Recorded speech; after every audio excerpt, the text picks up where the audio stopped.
Hello, everyone. Welcome back to Of Bricks and Dragons. Um, One of the odd things I've noticed about my camera here when I'm using this other program I usually use just for editing, but um, I don't know why it flips everything. I have no clue on why. That's just a silly thing. So here we are. I don't know. It's just something that I find funny and amusing, and I'm just kind of sharing it with you because it's just the silliness of my world. Okay, so what we're working on here today is we're going to work on Act 3, the final showdown for our Fallout game. Um, Now, I've started I've read through this one a little bit, so it's not quite as uh, questionable to me, and I had a feeling I knew what was kind of coming up here. So I'm just going to kind of dive in here a little bit now. If you've been watching this and you've been learning how things go, I'm not going to do so much into the combat here because we've been doing a little bit. I think what I might do is I might start it off again, and then we're just going to conclude the combat as saying that I would have won, but chances are, as usual, my dice usually roll in very bad ways, and I probably would have lost. So, all right. So, getting back to where we were, if you don't remember, we were in, I believe it was Mika's personal vault here from Diamond City. Um, let's see. In our version of it, we had actually fought her nanny, Mr. Handy. That was all painted white. So at the end, we kind of had a kind of like a disembodied voice from the broken speakers and all that, uh, asking us to please, take the Gek that we find and help her people from her vault and so on and so forth. Now that we've found the vault or the Gek and everything else, here we are picking up from where we left off. With a hiss, the door to the bunker swings suddenly open. A pair of humans dressed in the baseball umpire attire of Diamond City security step into the room with pipe guns in hand. Behind them stand two humans, wearing the garb of construction workers, wielding batons that spark with wild electricity. All the figures look at you and your group with blank, expressionless faces. So, what we have here is we have Rast, and I'm gonna actually I don't have other figures, but I will kind of move these around here. So we're sitting here talking. I'm gonna move us this way. Yeah, it doesn't really matter for him. Okay, Rast is gonna come back over here, and the way they describe it, I don't know how big of a group you have. Seeing that we have four characters here, we're supposed to put out as many kind of assailants as what we have for our own party. So in that regard, it would actually be four synths that are coming through. Okay, um, and I kind of look out. I have actually four characters here. Okay, now let me bring this down a little bit. Seeing that this is the big part of it. Um, there we go. All right. So we get into combat here. The synths actually get the drop on us because we're preoccupied with our own stuff. Here's our location dice. Here's some of our Fallout dice, and I got some more in here. Okay, thought I had an extra one. All right, and then in case I need them, I don't think I really do, but there's a couple Star Trek dice that we can use. All right, so here we are. We're gonna fight against the synths. Now this is encounter 3B. Rast actually goes to the back of their group. Um, let's see. So Let's see. There's some reading in here. I will read this real quick so everybody has an understanding. The synth replicas begin the encounter in front of the door, which I was seeing that this was our door, kind of coming up a ladder here. Um, to the bunker at medium range from the PCs and their allies on the other end of the bunker. That's why I kind of moved our figures off to the other side. Um, the PCs take cover behind metal shelves, similar or similar objects in the room. Uh, receive a two dice, so it shows 2 dice cover to their um, defensive rating. So we get an extra 2 dice worth of cover. Okay. Um, Now the synths in Diamond are disguised as Diamond City security and construction workers. We will just do a quick just overview. Now I do have the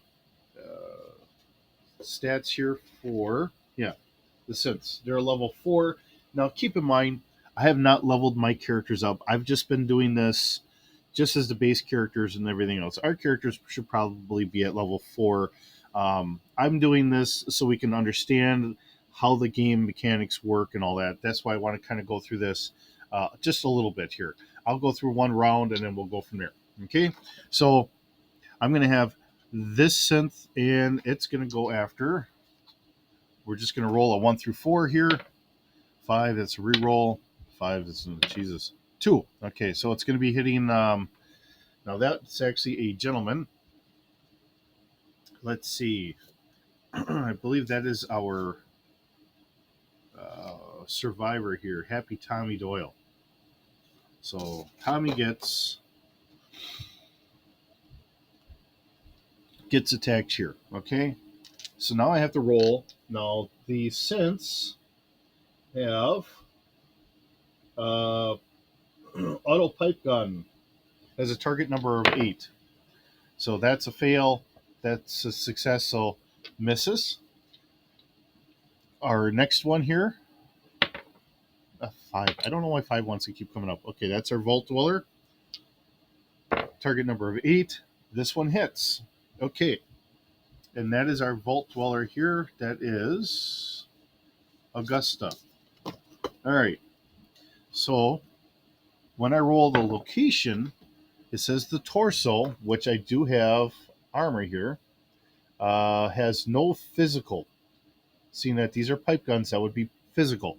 But I get 2 dice, and unfortunately, because of rolling the dice for cover, it must have just gone right through one of the racks or something like that's in front of Augusta, and it didn't help. So Augusta would take whatever the damage is.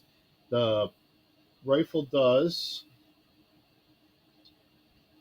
actually only two physical here. So, and it has this is medium range, 2-handed, and unreliable. So here we are. It means that we just did 3 points of damage. That means that she would take 3 points to her chest. Really, it's just the 3 points, but we're just trying to figure out does she actually have armor there or not. That's really what we're trying to find out. Is there armor there or not? At the moment, she actually has. Let's see here. Looking for her health points, defensive, initiative. Oh boy. So I'm looking the character over here. Here we go. No caps. I'm seeing everything except for what I'm looking for. I have caps. She's got a 10mm pistol. I don't see her health, and I know that we've gone through all this stuff before. Luck points, combat, defense. Oh, hit points. Duh, there it is. If I look in the right spot, right underneath initiative, it says she's got 10 hit points at this point. So that would take her down to 7. So she would have been hit. So you get the idea here. And then we just kind of go back and forth. Now, I'm going to cut this short because I'm not going to center on the combat because I know I probably rolled that bad. All right, on Rast's first turn of the encounter, read or paraphrase the following here. So we have Dr. Rast. Dr. Rast forwards slowly, confidently. He passes right between the front line of the ambushers into or without being attacked, then spins swiftly around on his heels. His lips twist in a slow, cruel smile for a moment. The gunfire stops, and in that second of calm, he speaks to you and your allies in a mocking tone. You didn't expect that I was ever going to let you or let the Gek fall into your filthy human hands, did you? I'm afraid that this was only going to ever end one way for the lot of you. All humanity quickly drains from Rast's expression. Then, without hesitation, he raises his white hand, or raises a white and red laser rifle and fires. Okay, so then he fires. We finish off our combat. Um, so there's some optional backup that will arrive after so many turns. Which, like I said, I'm not going to worry about it. Rast actually grabs the Gek or tries to grab the Gek and get the Dickens out of there. Um, So with that, let's see. We do have a role for this. If your group is actually doing a very good job at trying to, um, or at combat, and like I admit, I do horrible at my roles for combat. That's why I'm abbreviating everything. uh, let's see. Optional scene. Backup arrives. Let's see. Okay, so what it's saying here is Ras uses his turn to attack the player characters who are in possession of the Gek and dives to grab it off the ground if it is dropped. Once he has the device, Ras attempts to flee up the ladder and outside the bunker. The PCs may give chase out of the bunker, but must first get by the other synths. The other synths will fight until they're completely dead. So, however this goes. Now, if you're really good at the combat part and you just wipe out the synths, Ras will use a stealth boy and he will activate that, disappearing. Okay. Um, let's see. The optional scene is after a couple rounds here. We have optional backup. Suddenly, several energetic cries sound out from the underground tunnel of the bunker. Six armed individuals, men and women, appear dressed in the baseball umpire clothes worn by Diamond City security. Look, there. It's just like Clement said. Imposters among us. Don't let them get away with this, cries out the short woman with gray hair tipped up beneath a baseball cap. Let's see. On her orders, the other newcomers charge forward to your aid. Okay. So Diamond City will help you out. So if you're really bad like I am, you have help to try and make it. Now, after the dust settles, after the encounter is done, um, behind you is Vault 95, um, the haunting final plea of a brave woman, the muted horrors of the wasteland, the wonder of Diamond City, and the betrayal of someone who claimed to be your friend. For many people, today will just be another attempt to scrape by, survive, and make the best of a dying world. But as the sun rises and falls, you know deep down that the Commonwealth will never be the same. And for better or worse, you played a part in that. You have become part of something bigger than yourself. And so, one tale ends so that new tales may begin. What new challenges, new tragedies, and new hopes will tomorrow bring? Okay, so with all that, we can level up our characters.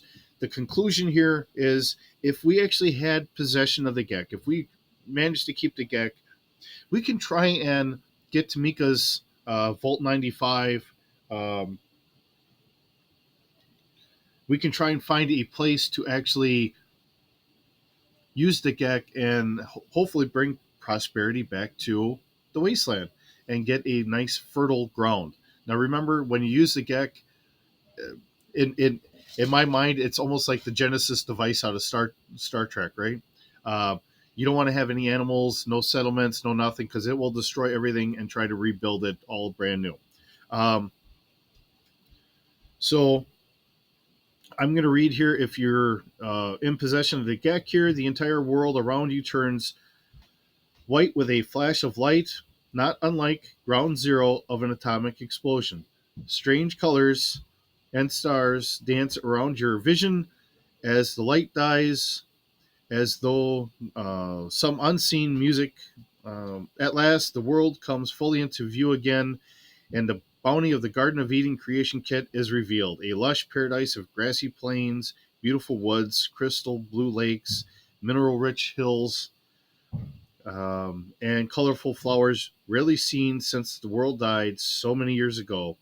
At its center lies the device. Its components interact, um, waiting to be used to create a settlement worth living for or worth dying for.